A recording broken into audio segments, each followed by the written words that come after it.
নাহিদ রানা থাকলে হয়তো বা খেলাটা আরও তাড়াতাড়ি গুটিয়ে যেত আর কি।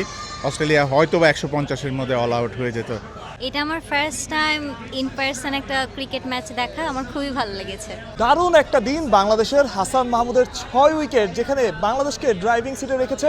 অস্ট্রেলিয়া 200-র আগেই অল আউট হয়ে গেছে এবং আমরা একটা বাংলাদেশি ফ্যামিলিকে পেয়েছি যারা বাংলাদেশকে সাপোর্ট দেওয়ার জন্য মাঠে এসেছেন। তাদের সাথে আমরা কথা বলার চেষ্টা করি। এভাবে বাংলাদেশ ডমিনেট করবে আসলে আপনি বুঝতে পেরেছিলেন কিনা, বা আপনি ভেবেছিলেন কিনা যে অস্ট্রেলিয়ার মাটিতে অস্ট্রেলিয়ার সাথে হাসান মাহমুদের 6 উইকেট, ইভেন 200 করতে পারলেন অস্ট্রেলিয়া? এটাই এক্সপেকটেশন ছিল আমার।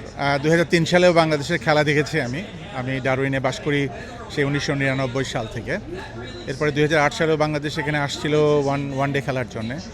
তো আমি বাংলাদেশ ক্রিকেট ফলো করি, হাসান মাহমুদের বোলিংও ফলো করি। রিসেন্টলি ইংল্যান্ড এসে যে বোলিং করছে সেগুলো ক্লিপগুলো আমি কন্টিনিউয়াসলি দেখি আর কি। ক্রিকেট আমি ভালোবাসি। সো এরকমই এক্সপেকটেশন ছিল যে ডারউইনের উইকেটে বাংলাদেশি ফাস্ট বোলিং স্কোয়াড ভালো করবে।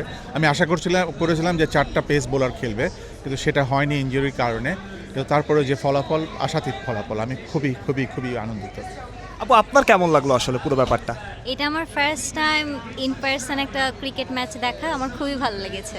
আপনার ফেভারিট ক্রিকেটারকে? তাসকিন, মাশরাফি। তাসকিন আজকে উইকেট পেলো এবং হাসানও ভালো করলো আসলে। খুব ভালো লাগছে নিশ্চয়ই?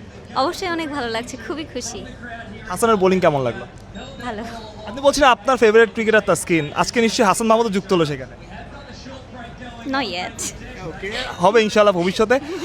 নাহিদ রানাকে মিস করেছেন কিনা আজকে যখন দেখলেন পেসার এভাবে ডমিনেট করছে? ডেফিনেটলি নাহিদ রানা থাকলে হয়তো বা খেলাটা আরও তাড়াতাড়ি গুটিয়ে যেত আর কি। অস্ট্রেলিয়া হয়তো বা 150-এর মধ্যে অল আউট হয়ে যেত। কারণ নাহিদ রানার যে পেস এবং যে সুইং আছে এই উইকেটে, it will be very very difficult to play that. সেটা আমরা খুব আগে থেকেই জানতাম। তো শরীফুল আসছে নেক্সট ম্যাচে, তো আশা করি বাংলাদেশ আরও ভালো করবে নেক্সট ম্যাচে। ওয়ান লাস্ট কোশ্চেন আপুর কাছে, কি মনে হয় বাংলাদেশ জিততে পারবে ম্যাচ? ইনশাল্লাহ। আপুর মতো আসলে আমরাও প্রত্যাশা করি যে বাংলাদেশ এই টেস্টটা জিতবে এবং আসলে ডমিনেট করেই জিতবে, যেভাবে বাংলাদেশ আজকে প্রথম ইনিংসে বোলিংয়ে ডমিনেট করলো। মাহফুজ প্রত্যয়, বিডি ক্রিক টাইম, ডারউইন, অস্ট্রেলিয়া।